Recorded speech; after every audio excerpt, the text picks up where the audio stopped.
Sam, I'm going to get you out of here on combine thoughts, and you can go general or specific, but I want to start with as somebody that plays an integral role in Super Six and understanding high school football and the whole this Council Bluffs, Omaha, and you've been around for a while. You know the sentiments on Fidone. You watch what happened this weekend. Is there a part of you?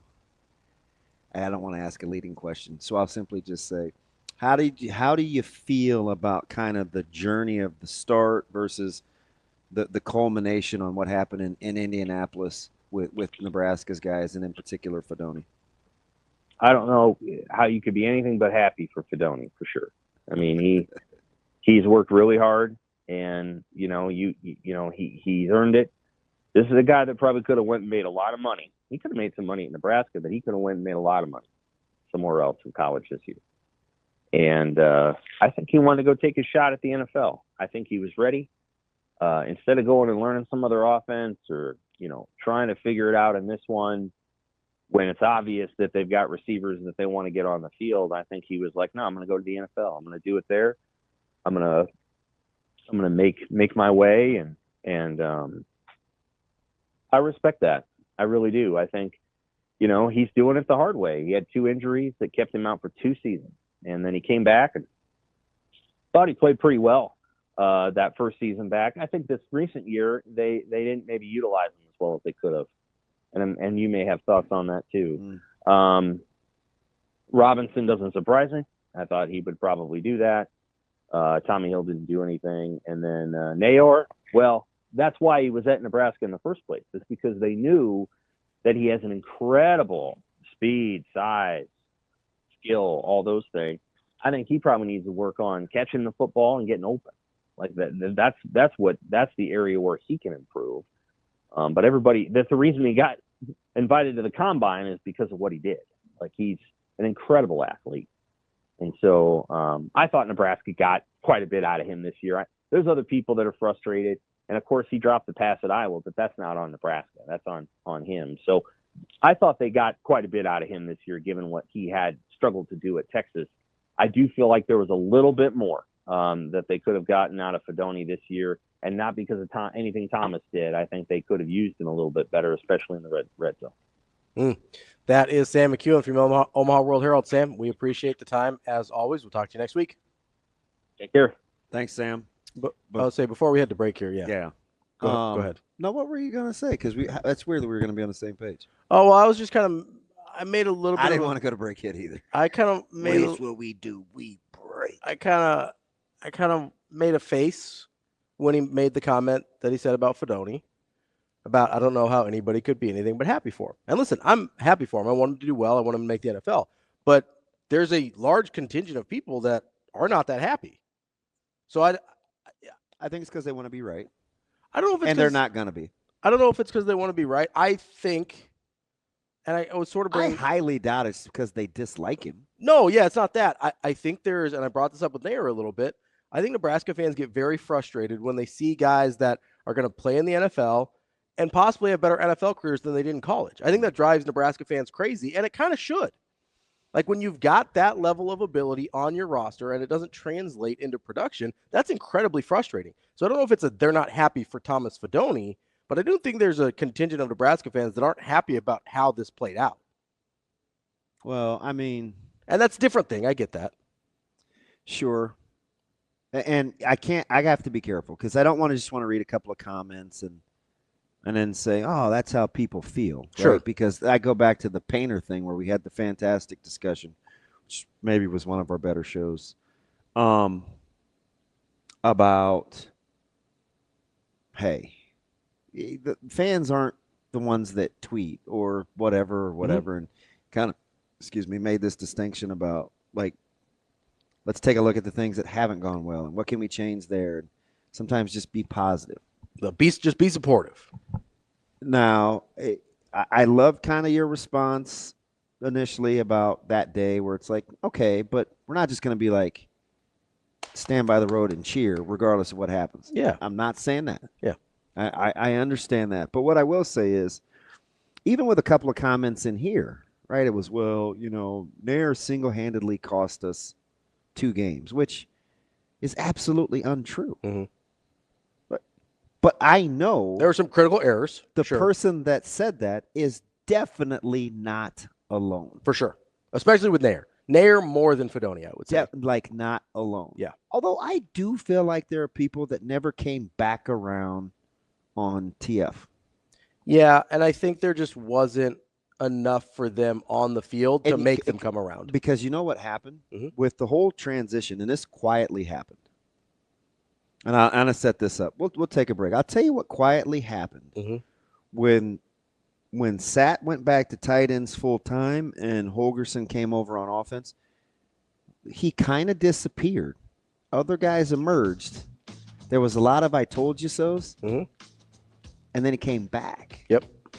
I want to get into that because, again, you don't get any of his life and what happened over the weekend without his personality in it. Yeah. I think the thing that frustrates Nebraska, though, is that personality didn't really get Nebraska anything. Yeah. DB. What's up? We're getting on to something there before the break. Yeah, and it's funny, too. We probably should have saved the off-air talk because we feel vastly different about we're on totally opposite ends of the spectrum. We are. Yeah. Well, I think there's a, because you were talking about some people kind of making it personal with Fidone and the way people. Even there to some degree with, I think it was Husker Dominator. It was like, he's single-handed. I'm like, no, he didn't. I think people get really frustrated, and I agree. I do think there was – I'm going to stick with Fidone, though, right? Because there's another local media member, Josh Peterson, a guy we both know, who had, I think, a fairly well-known interaction online. Now, full disclosure, this is brand new to me. Okay. So I think it was last year. Because I just asked you, I go, was it public? Yeah. So I think it was on Twitter. Okay. And it was there. Josh had said something. I don't remember if it was online or on the show. And then Fidone had answered back to him. And so directly? Yes. Okay. I believe so. If I'm remembering correctly, and if somebody else remembers, they can correct me, but I believe that's how it was. But that's too big. That's too big. Big names in the Josh has a following, and obviously Fidone does too, as well. Social media. And that's why I wanted to know if it was on social media. I believe it was. Okay. Yeah. I don't know if it started on air and ended up on social media, but I believe there was a social media component to it. And so I think part of the reason sometimes it does get personal is it sort of felt like in the answer back from Fidone, I got to go back and look at it felt personal in his retort to Josh, right? It wasn't about like, hey, like you're not really understanding what's happening here, blah, blah, blah. Like it wasn't football. And I'm not saying it has to be, but if you're going to open the door to sort of a attack might be too strong of a word, but a personal retort, then you sort of open the door for people to get personal back. And I don't think that Josh did. I don't really remember. But in general, it feels like that sort of opens. So the responses to TF you felt like were personal. I felt the TF response to Josh was personal. Oh, okay. All right. So that kind of setting the stage for this. The entrenchments. And I'm not saying you should, right? I'm not saying you should go there. I don't think Fidone probably should have gone there in the way that he responded to Josh. I don't think other people should respond to Fidone the way they have, or Nair even for that matter. I do think when you open that door, though, and you're publicly out there, like Fidone has been in some occasions, it sort of does blur what is personal versus on the field and whatever. Hold that thought just for a second. Sure. Okay. Open the door for personal whatever. Did you see what happened with Zeke Mayo this weekend? Okay, so Zeke Mayo on social media had the horrendous shot selection down the stretch. He owned it. Said, hey, this on me. I got to play better basketball. Yada, yada, yada. Mistake or not a mistake? How do you look at that? I think that's fine. Anecdotally, right? Just I don't have a problem with it. Jerk, right? Yeah. So you got total sacrificial lamb with Jayhawk fans. For the most part on social media. May not be able to come back for it. I mean, there was some, of course, for whatever the reason, race gets involved and there's name calling, and it's just like, okay. So I go back to the painter thing about, again, just be supportive, just be a good fan. Or you cannot say anything. Sure, that's an option. An option we forget exists sometimes. You can just not have feedback. Yeah. Believe me, we got a peer in the media that I would man. But I just move on. Yeah. Right? Because me saying something to this guy every time he says something I don't like, I told you I equate it to, that's like me taking cyanide, expecting him to die. Yeah. Like that's not, I don't need to carry the negative burden, right? For sure. I don't want to give anybody else power over my decision making. Yeah. Right? Doesn't mean I don't feel that way though. But I just don't say anything. Mm-hmm. Now, if I go to the doctor next week, that's not going to happen. But if I ever went to the doctor, it'd be like, dude, what is you're like dying inside? What's happening? And it's because I'm carrying vitriol. All right, fine, you win. But you don't have to say like no. Like that's like C on the test thing, right? Mm-hmm. But it didn't seem like a ton of people were like, hey, go get him, he's ours. Is it because you don't think he was ours? Or are you really right about they're going to be better without us? And so I think we have a hard time with that. I think it can be a little bit of both, right? I think a lot of it is there's a huge frustration anytime Nebraska players, whatever, have players, coaches, both really, I think, move on to somewhere else and are better than they were here. And it's like, well, why couldn't they be that here? And sometimes we think it's an us problem. Sometimes we think it's a them problem. But either way, it's frustrating, right? And then there is part of it with Fidone where I do think he never – I mean – you think Josh is his Yeah, I think that's fair. That's generally how I remember it. Okay. I think that's an accurate – And Josh is usually – he's he's usually pretty straight up. Yeah. But there's – you brought it up last week with Fidone especially. Nair makes sense because he wasn't here that long. I think we sort of with transfers – we don't always. I even think we struggled with Cam. If Cam Jurgens wasn't all pro, like the revisionist history on how we remember him would be different.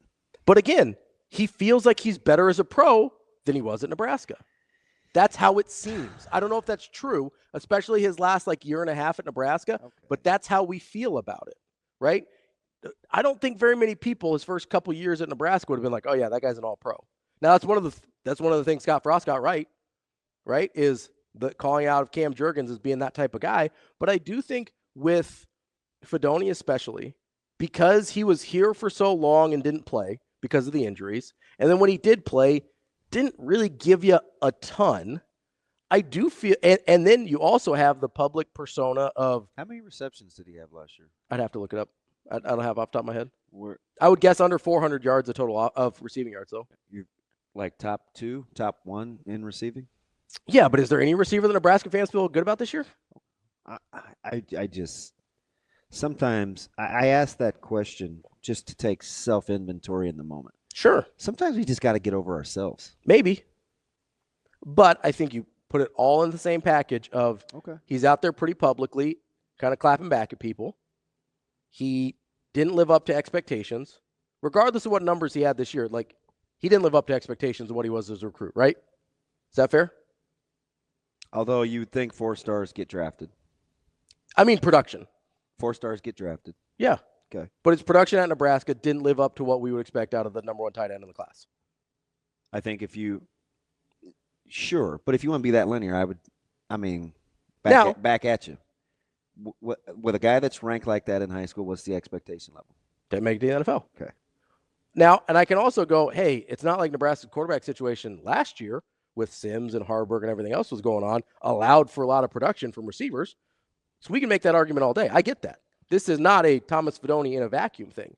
But if we're trying to figure out why people feel conflicted or a certain way about Thomas Fidone or Isaiah Nair or whoever else, I think that's part of the equation, is the production. If you've got a guy who comes out, is hugely productive, and Nebraska doesn't win as much as they want them to or whatever, I think it's easier to root for that guy even if things didn't go great. I think if there's a guy that comes from off the radar, he's like Heinrich Harburg, I think is more beloved than Thomas Fidone. Fair? 100%. Not even close, right? Yeah. Is Heinrich Harburg ever going to, I think it's a longer shot that Heinrich Harburg plays in the NFL than Thomas Fidone. Not saying he won't. He's physically super gifted. But he'll test better. Fair, right? But Thomas Fidone's path to the NFL feels a little more direct right now because he's not doing a position. Yeah, a little more natural, right? Not doing a position switch, not doing all that, right?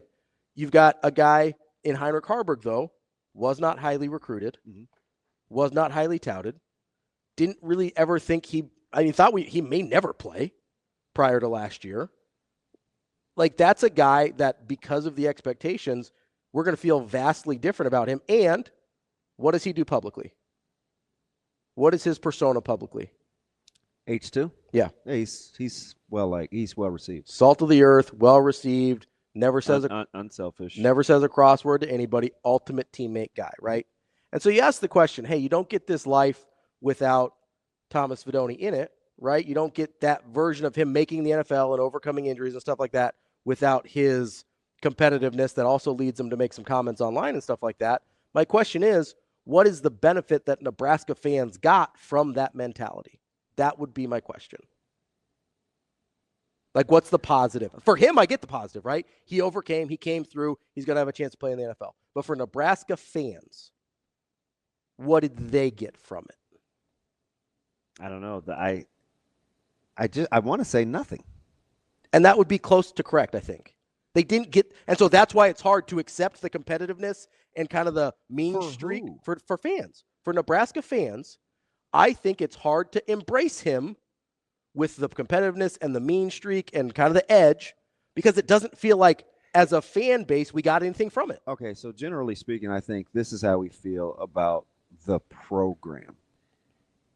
The individual player is pretty easy to pick at too, because of the tangible stuff that, like, you're bringing to my attention. When I'm listening to this, let's assume you're right. I feel like this is kind of the back and forth between fans and the program too. If the program, generally speaking, was Fidone, sure, I think this is how we feel. We're not getting back out of the relationship. Fair, yeah. You know, like, it's the classic, I like you more than you like me. Yeah. So in order to protect myself, I'm just going to keep saying out loud how much or how upset you make me, or I don't like you, or... That's why I worry about the spring game thing. Because Nebraska fans, I think, feel like they're giving more to the program than they're getting back. And, okay, you start to win, you feel like you're getting a ton back. You don't worry about a spring game or Tennessee or anything else, right? But when you're not getting those wins, it feels like you're just giving even less to this entity, this fan base, that continues to give and give and give. I do think it's a very similar dynamic to what we're talking about with Fidone. It doesn't feel like Nebraska fans got anything back. And yeah, it's that same attitude that's going to let him have a chance to play on Sundays. But Nebraska fans had to endure not really endure, but they had to deal with some of the other stuff. And it doesn't really feel like that competitiveness ever got Nebraska fans anywhere. Okay, so you want an emotional return on your investment. Yeah. That's all fans want. But it's wins. Right. But until the wins come, it's nice to have the other stuff. It kind of, what is that? It's a Band-Aid. That's all. Oh, it's wins. Oh, that's the only thing that actually fixes it. Yeah. But I said, in place of wins, you like the Band-Aids. Because what else are you going for? It's either that or you go home. And nobody wants that. Cheering for guys to do well. Guys that do well for you, though. Well, that's a lousy proposition. I mean, hey, you don't like how it gets transactional sometimes. a lot of times it is. I'm listening. Getting into this conversation about kind of the way Nebraskans perceive the program and some of the players within it. Going over to the YouTube chat, Josh says, no, I don't care about other stuff. Just give me wins. Fair. I think that's a very common kind of rhetoric here. Johnny Pig says, Ravi's spot on. Nebraska fans have had far too long to think about what they view the problems in the program. Winning will fix all of that, nothing more. And I brought up an analogy. That's more me. Yeah. I don't think that was more what I thought DB of was. This weekend. My buddy Brett gave me some shoulder. Oh, it was a pork shoulder? Bacon. Yeah. I can smell it through the vacuum seal. You excited? It's exciting. What are you going to do with it? Eat it. Well, are you going to do anything special with it? You just got to cook it up? It's exciting. Probably eat it with eggs. Just some breakfast? Some little brekkie? I can eat that anytime. Yeah. There's probably only about 7-8 strips though, but they're fatties. Yeah. Yeah, that's a sitting. Almost like pork belly. Yeah, Dude, I love pork belly. me too. I'll take pork belly over bacon any Me day. too. There's a particular place around town Mhm. that this week, and Les brought up a good point because he's like a beef connoisseur. Mhm.